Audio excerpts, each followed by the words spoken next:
Hi, this is Colin from Watch Off the Cuff. Today we're going to talk about crystal presses. This was born out of somebody asking a question.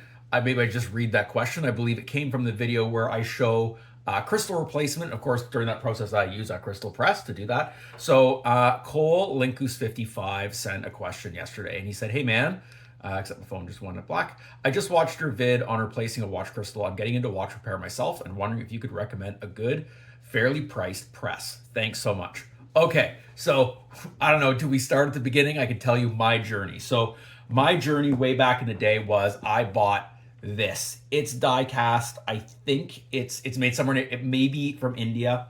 And I did use it for a while. It works. What I did find, and I might have one here, I don't know if you can see in the camera, is that there's starting to be, it's right, you can see 4 lines in there. Oh, that's the way things are going to go today. 4 lines here where the die is cracking. So a couple of things about presses in general.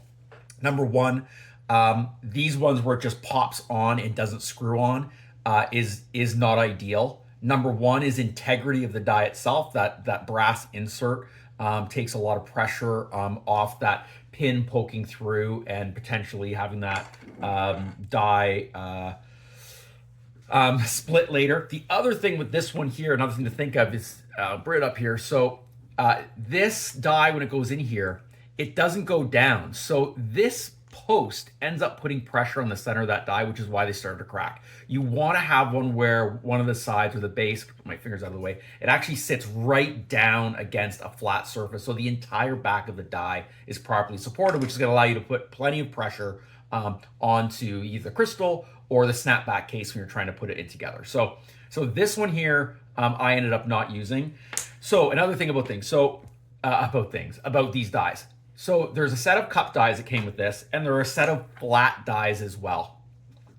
And most sets don't have any flat dies. I'll tell you, you don't need these flat dies. You're gonna wanna press at the edge anyway, and you do not wanna press flat on the crystal. A terrible and embarrassing story is that it was probably something like this exact die. It has a little sticker on it because it's cheap, but it raises up like a fraction of a millimeter. And I used this flat die to put a crystal. Actually, I think I was putting a snapback case, so I had it like this, and the crystal was flat on it, and I pressed down, and I cracked the crystal because it wasn't even pressure. But you shouldn't be putting pressure like that on the crystal anyway. You should be using this cup die. Speaking of the cup dies, depth. So you want to have one with a reasonably good depth. I think the only thing I have against the Horotec, we'll get to Horotec in a minute, is that the cup depth isn't very thick. And sometimes if you have, for example, a vintage crystal, the cup depth is going to make a difference, in terms of like, I don't want to press down here if I have to hold something on, or press in, if I have to put it over like this, I want to have the cup go on the outer part of the watch, not touch the crystal, and then press back that case.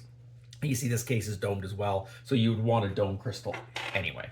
So to talk about that, to talk about sizing, the idea would be, if I was doing a case back, I'll just use one of these, that the case literally comes around and then touches the end and makes contact around the end of the bezel.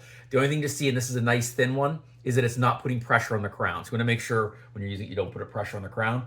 So in this case, it would go in the press like this, and you would have another one that would match this, and pop, away you go. So I'm probably getting way too helter-skelter here. Anyway, so this is not a bad press. The thing to look out for, and I used it and I ended up having to retire. I mean, I was using it for commercial use, is that I split the dies, and you should really have a screw in. And for the most part, I've never found a set of dies with a screwed in version that aren't interchangeable. So let's do that. Okay, so for example, I don't know how much I paid for this. I paid less than $50 Canadian for this originally. I got through, it did some purpose, it's fine, it's die cast, actually quite heavy. Anyway, it's not the end of the world, it's just that you're gonna run into some trouble. I'm saying it out loud, so I remind to talk about the size ranges of it and what's practical in terms of what you're gonna need in terms of the size of dies. Okay, so you're just starting out, you could do something like this. This is actually very light, but I like this for a couple of reasons. This is actually on my website for under $40 Canadian. Yeah, it's a bit rattly, it's made of aluminum, but there's a couple of things that I like about this one, and I tried to source one that if I was starting out, I myself would use. So number one, we have a screwed down bottom die. As you can see here, you put the die there, it's supported all the way around. The middle of the die or the screw thread surface is not the thing providing the pressure on the bottom anyway. And then of course here we've got the top, which you can screw in here as well. And the cups are nice and deep. And the lip on the edge of the cup is nice and thin. So like I demonstrated with the Timex there, the vintage Timex, that you can fit it to the exact bezel and it won't interfere with the crown. If it's very thick, it might push into the crown. Then you might have to like remove the crown and stem assembly before you can press the case back together. So there you go. So there's, that's, if I had gotten a set like this, I would have waited a lot longer before I bought like my next step. So again, this one's $40 Canadian on my site. You can find them out there for less than $50 or $60. Just get one with a screwed insert and have it so that at least one of the die surfaces sits flat. It's going to save wear and tear on the dies themselves over time, especially if you have something stubborn. Okay, so the other thing I like about this inexpensive set is that the largest one is 50 millimeters. My professional set doesn't have, I mean, you can buy them. I don't currently have it. I've never needed them. So before I leave that, my professional set that I use, it's the widest one I've got 45, and it goes down to like 17 or 16 millimeters. I think that's the smallest one there, 17. This set, I think does the same. I think it might go down to, they're just printed in there. I think this one goes down to 16. With some, modern watches, especially like whatever, Fossils and Diesels, the huge ones, this might be requirement. I've never had any trouble with the 45. So if you're 45 and below, you should be fine in terms of the size of dies you're going to need. But anyway, I like this. So they've got this for like if you got an odd shaped whatever, and the cup dies, we're in business. I really like that. $40. Okay, so then the next step would be to start to move to, the two big ones are Horotec and Bourgeon. I have access to both of them, is to do something like this. So instead of having the big lever assembly, it has a crank and you just crank it down and then you get the nice Horotec dies. This one ranges from 39 all the way down to 23. 39 might be pushing it, but you could always get this, use it for a while, and then just buy another die set. That's the nice thing. You can just buy additional Horotec die sets, and then just, they have an extra large set you can buy. They would augment this, and then you would be fine depending on what you're gonna do. So the difference is, we go from, this one's like $40. This one is $235 Canadian, right? But at least you've got, this would be a forever tool. The question is, do you like the hand lever, or you're able to have the screw down clamp? Do you prefer that?